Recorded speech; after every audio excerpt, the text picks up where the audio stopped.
Hey everyone, how's it going? Welcome back to the channel. Dylan here. We have a massive update with Joe Rogan and Donald J. Trump. They have officially now teamed up to save America, okay? Yesterday they did the podcast together and it broke all kinds of records with so many people now leaving the Democrats to going and supporting Donald J. Trump. This podcast interview with Joe Rogan and Donald J. Trump did so well.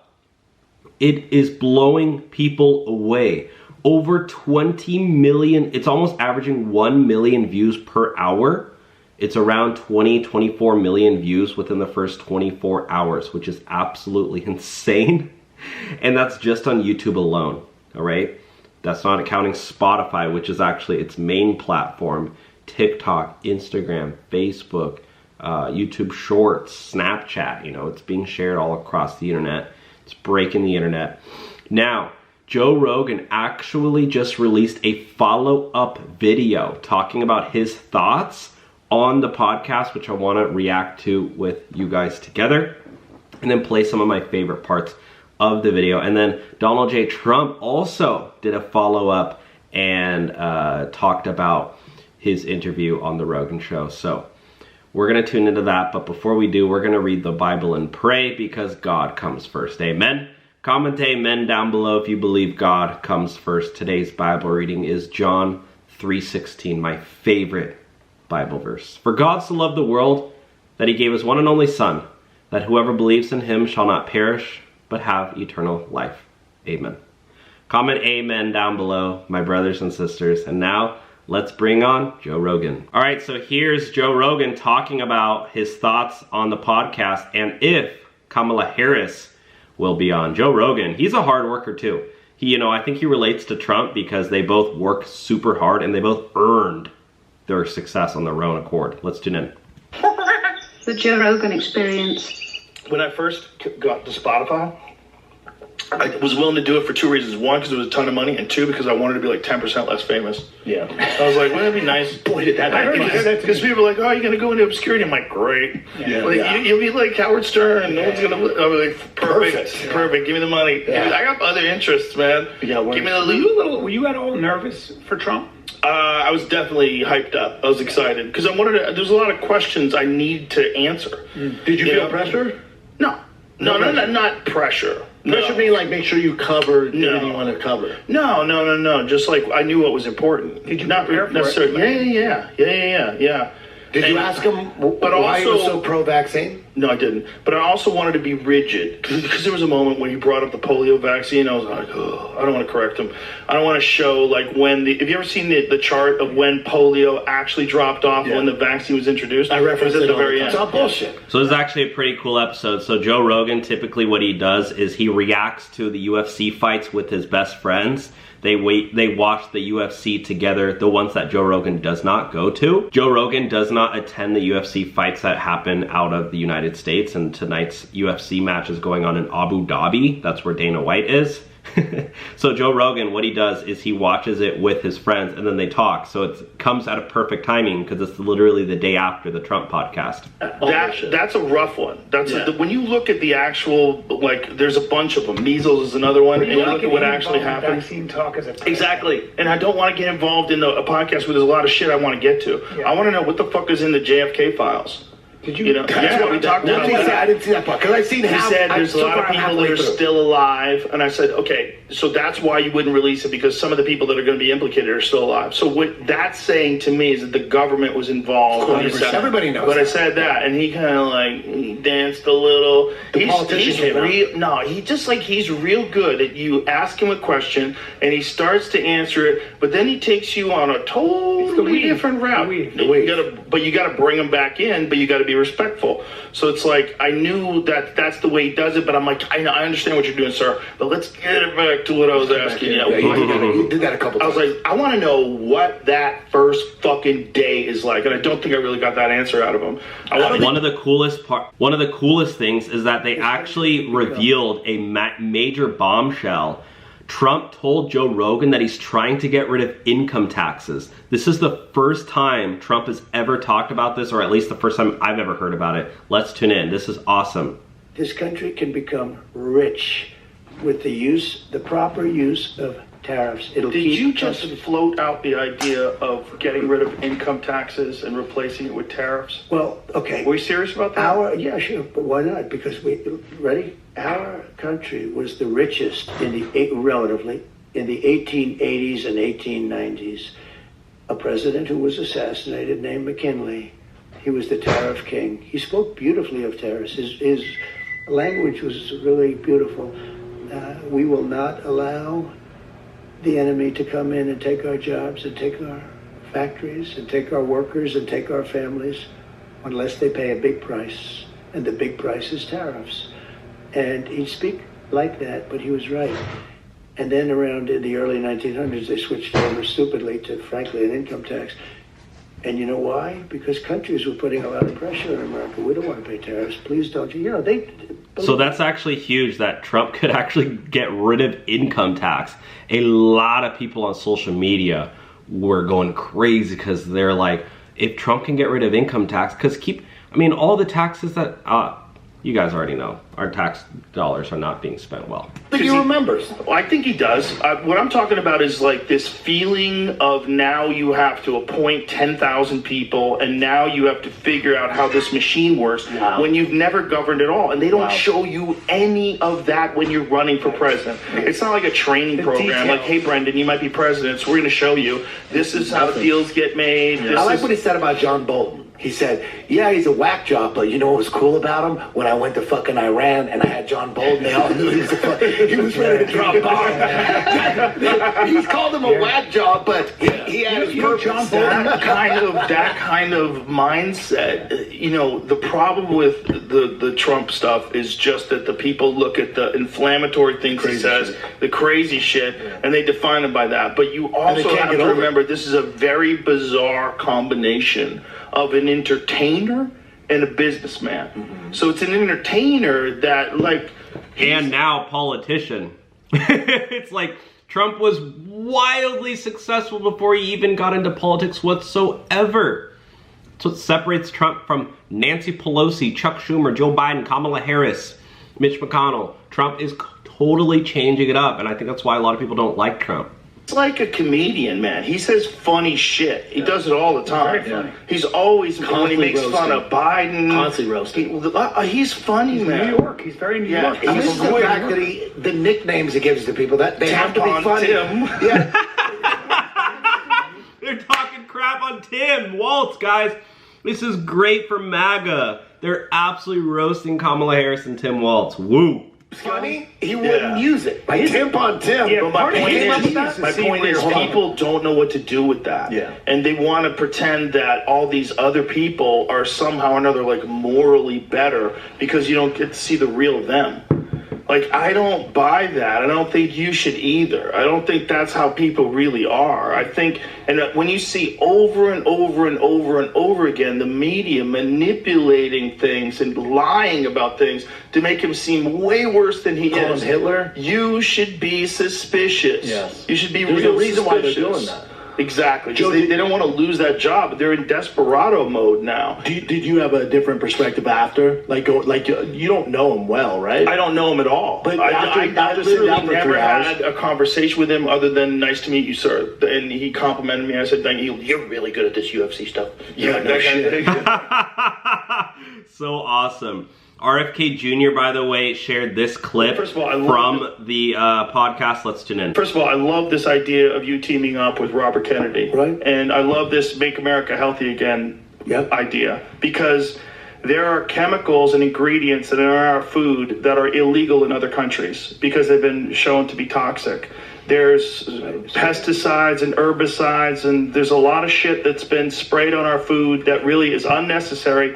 And there's a lot of health consequences that people are suffering from a lot of these things. And I've this chart for you. Beautiful. Because I had a feeling you'd be asking me. Look at this chart. These are healthier countries. Look where the United States is. I'm going to send this to RFK Jr. So this is, something along the. I was actually talking to RFK today, and he told me that more than 70% of young men are ineligible for the military because of their health. Wow.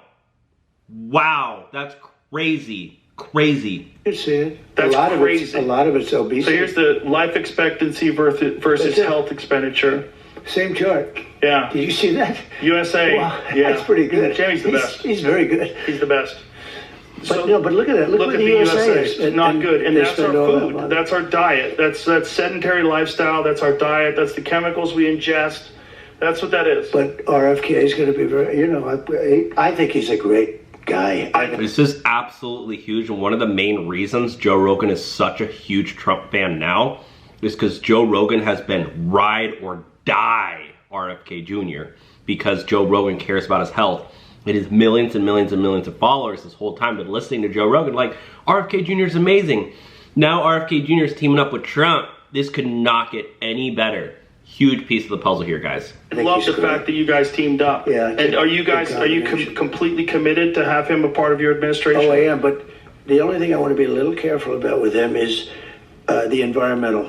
Because, he doesn't like oil. I love oil and gas. I think just keep him out of that. To fire. So I'm going to sort of keep him out of a little. I said, focus on health. Yeah. So we just got massive confirmation. Bombshell after bombshell on the Joe Rogan and Trump podcast, my friends. Major confirmation that RFK Jr. has a major official role in the Trump team helping fix these health issues. So if you vote for Trump, you're also voting to bring in RFK Jr. to fix our health problems in America, end the obesity epidemic, fix our food system, fix our healthcare system, make America healthy again. Woo! Yeah, you can do whatever you want, but got to be a little bit careful with the... And if you're supporting Kamala, oh, you get Beyonce and Taylor Swift and Eminem and Usher and Jimmy Kimmel. Frickin' Jimmy Kimmel, oh yeah, woohoo! Give me a break. Liquid gold, I understand. But listen, there's plenty of good work that could be done if you focus on health. Here's the one that my all-time favorite though. What is that? See the arrow right here? That's what I love. Do you have anyone that is pressuring you to not work with him? Have there been people that are reaching RFK Jr.? Yes. Yes, I would imagine. Because financially, he could put it down. I would say that, and I think in many ways they've done a good job, in many ways they've done a bad job. But I would say that the Big Pharma is trying to get Trump to stop working with RFK Jr. I wonder why. Let's get back to Joe Rogan talking with his buddies, his thoughts on the Trump podcast, because this is so cool. I love listening to this raw. Like this is why people love Joe. It's already getting over 1 million views, by the way. Right now, 23 million views. Holy crap. The Trump Joe Rogan podcast, 23 million views. I've never seen a 3-hour-long podcast get that many views. Insane, my friends. And by the way, they only count views that are like over a certain watch time. So it's like people are actually watching it too. But after 3 hours, did you have a different impression of him or no? Yeah. Well, I mean, he's a businessman, bottom line. He likes making deals. That's what it is. Like, that's his whole thing. And he's got this ability to just keep going. This is what's crazy. Like, the podcast is 3 hours long. The guy didn't pee before the podcast. He didn't pee after the podcast. Maybe he had a little catheter. Maybe he drank more Diet Cokes than me. But he didn't drink anything during the podcast. Gangster. He just sat here and we talked, and they were freaking out there because he was 2 hours late for something he was doing in Michigan. He didn't give a fuck. He's like, I know this is going to be bigger than that. Let's just keep going. We did 3. Wow, that's awesome. Yeah, Trump was actually super late to that rally in Michigan. So the Trump team actually released an apology on the way because he was running 3 hours late, but he knew he had to do the Joe Rogan podcast. This is this message Trump sent out to the people waiting. Let's tune in. So President Trump just sent this message to the waiting crowd in Traverse City. He's running a little late because he just recorded a 3-hour unscripted interview with Joe Rogan. Let's tune in. I just win, so I said, will they understand in Traverse City? Otherwise, I'll be very upset with myself. And I think you will. And it's a Friday night, so we can sit around. We'll do an extra special job when we get there. I think we land in about 2 hours. And we're stepping on the gas. but it's all about winning, and we had to spend some extra time with some people, and lots of people actually. But we are going to do a special performance, and we'll be there, and I think you'll see the plane land and the whole thing, and we really appreciate it. Hope you can stay around. We'll be about 2 hours. It should land around 10 or a little before that. And I appreciate it very much. We're going to have a good time tonight. See you in a little while.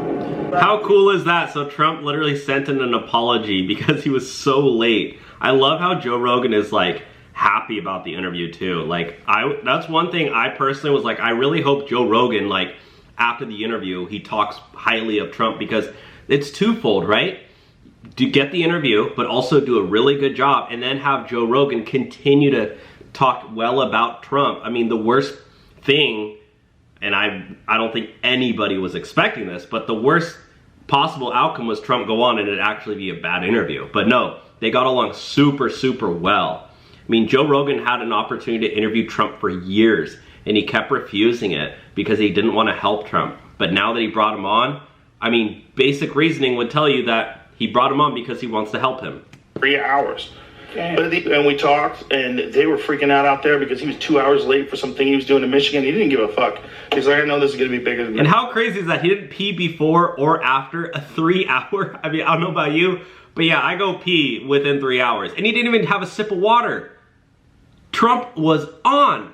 Another day, another dollar. Just moving along. How epic. Nah, let's just keep going. We did 3 hours. Damn. But at the end of it, he's, you know, I don't know him other than the 3 hours that I talked to him when he was trying to be at his best. And right? Kamala Harris has not said yes yet. She hasn't said no either. People keep saying she said no. I said I would have a conversation with her like a human being. That's all I want to do. By the way, this actually is confirmation that Kamala Harris will not be doing the interview. So maybe Joe Rogan didn't see this, but a White House intern came out and said that, a Kamala Harris intern says Kamala won't do the interview. Let's tune in.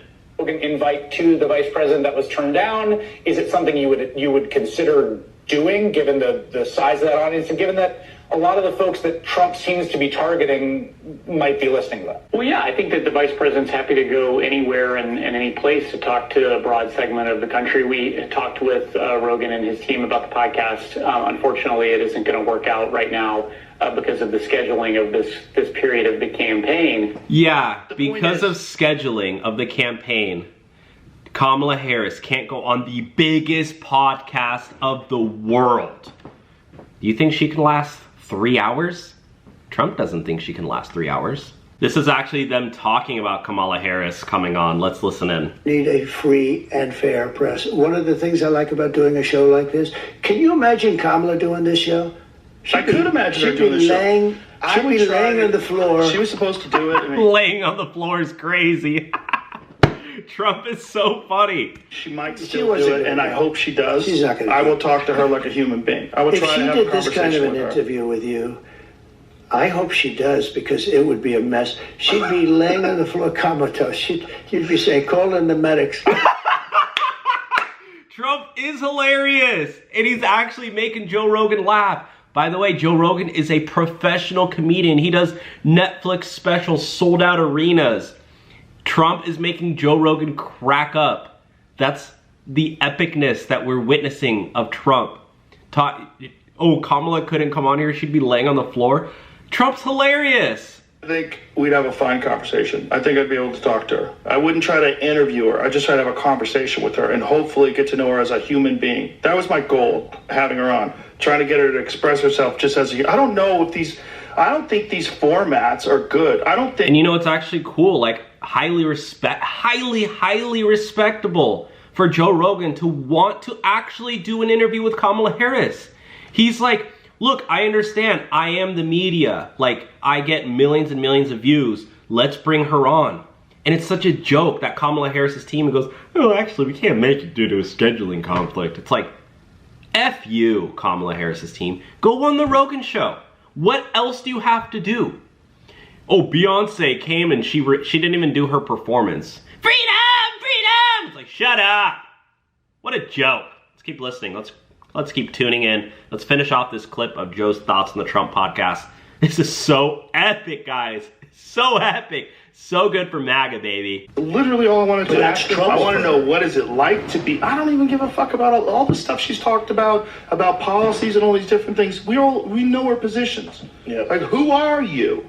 Just be real. Who are you? The crazy thing with Kamala is she would be well served to step into the lion's den. No, she's and not, take though, it because she on. can't do it. I would be willing to talk about anything other than politics. I don't give a fuck. Right. I don't give a You wanna fuck know who she is. Like, if there were some certain things they didn't want to talk about, I'm like, fine, I don't care. Let's talk about, I want to know who you are. Yes. I can find out who you are if we can talk about sports. it's crazy how she does interview after interview and they're just like disasters. And you would think that This guy's a huge Trumper, by the way. I forget his name. But this is so cool because they're having like the recap podcast, just absolutely talking crap on Kamala, hyping up Trump.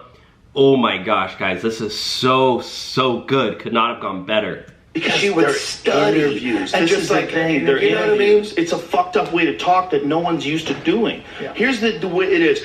Here's a question, give me an answer. And you're like, well, I think that it's not a fucking conversation. It's not a conversation. So it's a weird, so you're uncomfortable with your words and you're trying to get it out right. And you realize millions of people fucking hate you and don't think you should be in that position in the first place. when she begins to answer a question with, I'm glad you asked that. Thank you for that. I'm like, oh my God. you know it's coming. It's good. She's like, here's the When she thanks you for asking a question about the 20 million illegals coming through the border unvetted. I'm glad you asked that. No. She steers it back to the same talking points. These guys are hilarious.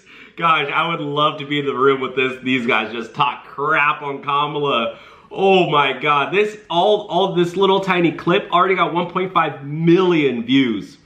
A lot of people are watching this, guys. Oh my gosh, it's so good because it's right before the election too. Back to I'm a middle class. I come from a middle class family. I like small businesses. It's always back to the same And groceries, things. they go, what about inflation? And then she goes, you know, it's everything. You're right. I'm glad you asked that question. Groceries? I know. Gas? Everything. Families are struggling. This is so good, guys. Woo-hoo-hoo! But no plan. There's no. I need to hear what you want to do about it. You would think her handlers would go, this is the plan when they ask you about inflation. You know what? I read a lot of comments after this interview came out. They go, I was gonna sit this one out, but after the Trump and Rogan podcast, I'm voting Trump. I saw so many comments like that, guys. So this is actually bringing a ton of new supportive people who just sit around, you know, they're not really into politics, and then they watch the Trump and Rogan podcast and they go, crap, I do need to get into politics and vote this time. Say we're gonna do this. I'm telling you, the way they're doing it is very unnatural. And if you take a person that clams up when they have to talk publicly and you put them in unnatural environments, you incite all kinds of anxiety inside of them. It's a terrible way to communicate. Also, Kamala Harris is a freaking idiot too, so that's not giving her any help. I don't think this would go better for her. I just don't think it's her thing. 3 hours. If she gave Brendan, you 3 I'm trying hours. to sell it and you're fucking it up for me. You know Kamala Harris is watching this, like, Joe Rogan's like, hey, I think I could have a conversation with her. All Joe Rogan's best buddies are like, hell no, like, you wonder why Joe Rogan ended up doing the podcast with Trump. It's because all of his best friends are massive Trumpers. Maybe Kamala could sing or something. No, I think if someone. Sign her to a bad boy record contract. Woo! I think that company is going out of business. You might want to do some research. You make the stock of bad boy right now. Whoa! You know what's crazy, but this podcast, it's helping Trump so much, more than you could even imagine, guys. You got millions of people tuning in to listen to Joe Rogan. Dudes are doing Kamala ads and moving to Europe. Yeah, people always are tripping on the baby oil, right? With the Diddy thing, they're tripping on the baby, like 1,000 bottles of baby oil. I'm like, yeah, there's probably about 1,000 people at his parties, right? And 768 dildos. 768 dildos? Holy crap! Yeah, they're probably passing out baby bottles to every guest who walks in that joint. Wow, boy. Bro! Imagine a Diddy party with no lube. Come on, man. I bet Diddy's not even gay. I bet it's just he really enjoys fucking guys just so he said he fucked them. Yeah, it's a power move. I bet it's a crazy, yes, it does. Drugged up power move, you know? It's not I understand putting a headlock. Also, filming everybody and having dirt on everybody, like it's a crazy organized crime. It makes you think, like, is this guy doing it on his own? No. Like, who's above this? Hell no. There's no way he can do all that on his own. But is that the case? Is he doing it on his own? Of course not. But maybe he is. He's not. And also, it's funny, the celebrities coming out to support Kamala. You're like, what the fuck are you all doing? Of them moving to and Europe. they're like dancing. Yeah. We love Kamala. Usher. Beyonce came out last night. She was all like, yo. When Americans see like somebody who's a billionaire support, it's like with Beyonce. Most people don't have anything in common with her. So when that happens, it doesn't usually go well. Any celebrity that comes out and supports Kamala, they probably went to parties. You know what I mean? 100%. They probably. Or they just want to worried. No, I just think it's really weird to ask someone who lies for a living what they think the president should be. That's a lot of actors. Yes. They're just professional liars. That's a very fair point. Like Leonardo freaking DiCaprio. Oh yeah, he's known for only dating girls who are under 25. Somebody made a hilarious post. Leonardo DiCaprio came out to support Kamala. He goes, "Oh yeah, for the first time." He goes, "Oh, it's very surprising that Leonardo DiCaprio is committing to a woman over 25." The whole thing they're doing is they're pretending they're someone else. You have to be if you want and you want them to be super sincere when they tell you who to vote for. I believe it's time. Leonardo DiCaprio, all these actors, their whole job is acting. So of course they're gonna go up there and give a speech. That's literally preschool. That's literally kindergarten for them. They do this in their movies all the time. They give speeches as movies. It's such a joke. The fact that they keep pushing that Trump is Hitler and he promised to be a dictator. We're missing a banger here. And Murphy's a motherfucker. And undefeated. So basically they just watch the show too while they're talking. It's such a cool format. I love the Rogan show. I hope Kamala says yes. 3 hours. I hope she says yes too. You really are in 3 hours. I don't know if she'd be 3 hours. They probably want to do like an hour. You're going to get 22 minutes. I'll get an hour. 22 minutes. 20 minutes with bullet points. You know, it's like no one knows who these fucking people are. Right. Get into her favorite sexual we do that with Trump. I love how Rogan's buddies are just going hard on Kamala. Didn't that call her daddy girl? Didn't they start talking about bedroom stuff? Yeah. I like cowgirl.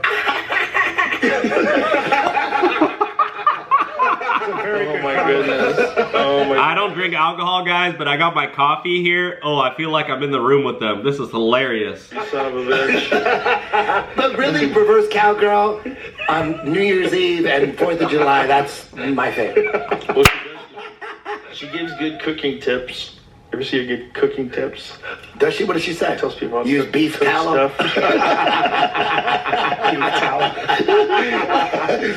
She'll probably be like, no, seed oils are the best. They're getting a bad rap. Beef talow's too right wing. Exactly. I like sunflower oil. Joe, did you ask Trump about the assassination? Like, there's nothing on it? Yeah, I didn't ask him about that. It's hard to corral him. Like I said, he's like very slippery. No, I don't mean that in a bad way. I mean that he just he talks. Yeah, the guy's a gifted talker. He can just talk. You never have to worry about him running out of things to say. And sometimes he talks himself to corners, but he gets out of it, you know. But it's just like he free balls. That's what he does. And so when I was talking to him about this he was just joking around. We started talking about the UFC because I wanted to see the scar on his ear. He does have a little mark on his ear. Yeah. He did have a mark? Yeah, he does have a shot. It's a small mark on his ear. But your ear is filled with blood vessels. That's why it bleeds so much. It heals quickly, yeah. So, he was just talking about Bo Nickel and cauliflower ear. The next thing he wanted to talk about who's the best ever. Like, he's a real, well, he did a little bit, but he said it was surreal. When he won the presidency, it wasn't surreal when he got shot. I thought that was fascinating. Wow. He said being in the White House was surreal. He goes, walking into Lincoln's bedroom, it was very surreal. But when he actually got into the White House, he said it just didn't make any sense. It was very, very surreal. He said getting shot did not seem surreal. He goes, he was on the ground, he knew who he was. They thought he was shot all over the place because of the blood, because it was, you know, the fog of confusion, and there's blood on his face, and nobody knew where he had been hit, you know, so they were all, and they got him out of there. But then when he stands up and says, fight, fight, fight, that is one of the most American things of all time. Yes, guys, so good. This interview could not have gone any better in the debriefing episode the next day with Joe Rogan and his buddies. Just to do a little quick shout out so you guys know who these people are. So obviously this is Joe Rogan. This guy is Eddie Bravo on the right here, and this guy right here, his name is Brian Callen. He is another comedian. This is Brendan Schaub. He is an actual fighter too, but he's you know, mainly like a comedian now. But yeah, all of these guys, these are Joe Rogan's best buddies who just had the debriefing episode, and absolutely, you know, you can tell that Joe Rogan really appreciated being able to interview Trump, was fascinated by Trump. I mean, such an awesome episode. Trump did such a good job as well. And then Donald Trump at the rally right after the podcast, he actually talked about his interview with Joe Rogan. Let's listen in. Thank you very much. Thank you very much. I am so sorry. Here's what they wanted to do. We got so tied up, and I figured you wouldn't mind too much because we're trying to win. I got interviewed by actually a great guy. I didn't know him too well, but I got to know him because it was the longest interview I've ever done in my life. Joe Rogan, a good guy. And it's, you know, it's quite something, and we had some other things really important. And I said, you know, we're going to get this stuff done. And my people came to me, sir, we could cancel our evening event. I'm sure the people wouldn't mind. I said, are you crazy? I'm not canceling. There's no way. Trump is the hardest worker I know. He does 3, 4, 5, 6, 7, 8, 9, 10 events a day. This man does not stop. He's wearing the dark MAGA hat because he's going full dark MAGA, baby. I'm not canceling. There's no way. We never even... So I apologize, but you know, it's all about winning. We got to win, and we did some things today that will help us win. I think we did a lot of taping, a lot of this, a lot of that, a lot of everything, and we're way up. I'm not supposed to say that, but we're way up. Yeah, baby. So awesome. Not only the polls, but the early voting. I guess we're leading in all 7 swing states. No way! No way! Forget I said it. Forget it. Because everybody has to go out and vote. Who's voted so far? Who's going to vote? I am. I always figure you like to vote a little bit late. This party just likes to vote a little bit late, and that's okay. I understood it.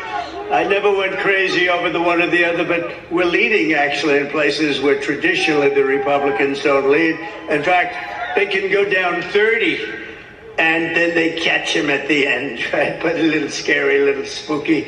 So anyways, guys, huge update. Joe Rogan and Trump. Very awesome. Things are looking super good for Trump. We're 10 days out. Let me know your thoughts down below.